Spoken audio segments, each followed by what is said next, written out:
Hi, I'm Eferka, and this is my guide for Hyper Roll. I'll give you tips and tricks to get from there to there. For the past 3 to 4 sets, I got the Hyper tier without too much problem, always in less than 2 weeks. All I've done is set some rules for myself while playing my games. I think that if you follow these rules, you should get that sweet and succulent Hyper tier emblem, which comes with a cool emote at the end of the set. Hey, me from the future after editing, I figured that I had to add a disclaimer to you all. Know that this guide is intended to help people who already know how the game works, so maybe around a little past the beginner's level to advanced. We won't look into the basics, like on how to re-roll or make 2 or 3 stars units, so I propose to the starters to go look up another guide for normal games before continuing this video. First though, we should describe what Hyper Roll is, and how it is different from the current normal/ranked mode. The primary thing to know is that the game mode is a faster one. A game takes only around 15 to 20 minutes, and that means that the decisions you make must be made quickly. Also, no little legends and no carousel. It gives the player less flexibility to force a team comp or a way to play. No interest can be gained by keeping gold, and there's no win or loss streak. The only extra gold you get is by losing a round and a passive amount each round. You can't buy XP. You get 1 level each stage, so each 2 or 3 rounds. And finally, you only have 20 health and take 2 damage for loss for the first 4 stages, 4 damage for loss from stages 5 through 7, and 6 damage for loss at stage 8 and beyond. Okay, now that's done, let's go into my rules to follow. Rule 1. Use your keyboard. To get faster and more efficient, you should rebind or learn the action keys. By default, E is for selling champions, D is for refreshing the shop, F is to buy XP. Not usable here though. And Q, R, 1, and 3 are used to scout players. You should at least use the key to refresh the shop. It's really helping in this game mode. Rule 2. In the early stages, buy all units. Since you don't get interest in this game mode, you should buy all the units early. It will determine what team comp you play for at least a couple of earlier rounds. Also, if any orbs gives you 2 or 3 cost champions, keep them for 2 to 3 rounds. They could be a big upgrade of any traits that fits the comp.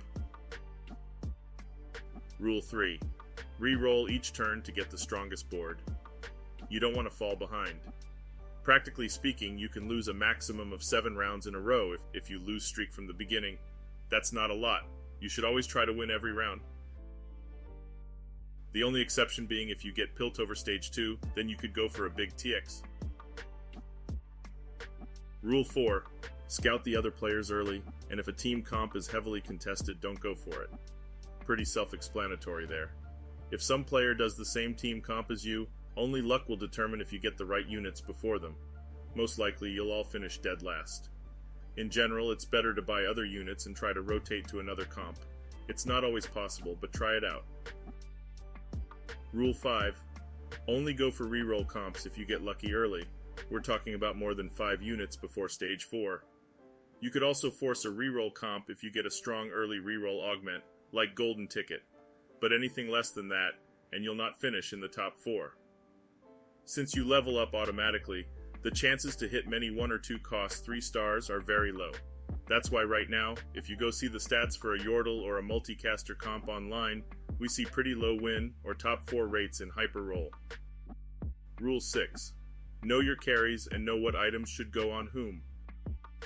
After a couple of games, it's easy to remember what unit has which trait, but do you know who should get the items and which items you should craft? We should almost always prioritize itemization on the best units. With the new UI in Set 9, it's simple to check stats on champions, its abilities, and what are the recommended items. You should always try to have a tank carry holding tanky items, and a main damage carry holding the damage items. If you can't, I propose that you build a Titan's Resolve or a Bloodthirster on your carry to give it both survivability and DPS. These items go well with Aatrox, Darius, or Zed in example. Also, if you want to know what's the best in-slot items for a certain unit, you could also check online. For my part, I love using both Metasource or Meta TFT. The websites will be down in the description. Rule 7. Buy the strong units, and we are more specifically talking about the 4 or 5 costs. Since there are not a lot of high-cost champions in the pool, and that everyone is getting level ups at the same time, it's better to keep some on your bench to have the chance to get a 2 stars, or even denying it for the enemy player. You can hold these units on your bench while rolling for some upgrades. Sell them if you need more cash for a couple of rolls. Like if you have 8 Katarinas and need 1 more, it's way better to dish the 4 and 5 costs to hit your power spike. And don't forget that getting and playing a 4-cost 2 stars unit is almost better than any other low-cost unit, even if the traits don't totally fit your team composition. Moreover, almost any 5-cost 1-star champion that fits your team comp is also an upgrade. The only exception to this rule is if your team comp doesn't have room for this unit. You shouldn't remove a unit if you're going for 8 Void, 9 Demacia, or going full Sorcerer. Finally, the last rule, Rule 8, don't tilt. It's way easier to say it than to do it, I know, but it's the truth nonetheless. You will have at least one game where you'll low roll and be unlucky, I can promise that. You may lose a couple in a row and feel frustrated. Don't play in such a state. You can always take a step back and do something else for a while and come back in force. After a loss, try to remember what mistakes you made, or what you could have done differently. Maybe you didn't follow one of my rules and now Ornn is sad. Every game is a restart, so take it one game at a time. And remember, you only need a placement average better than top 4 to get to Hyper. For me, I think I was at 3.3 or 3.4 average placement when I hit Hyper tier. So focus on yourself and stay positive, you are worth it. And these were my tips and tricks to get better at Hyper Roll.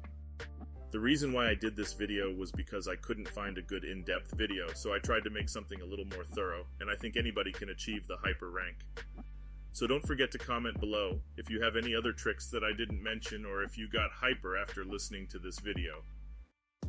That said, like and subscribe if you want to see more videos like this. See ya, and get blessed by Ornn in your next TFT game. Oh.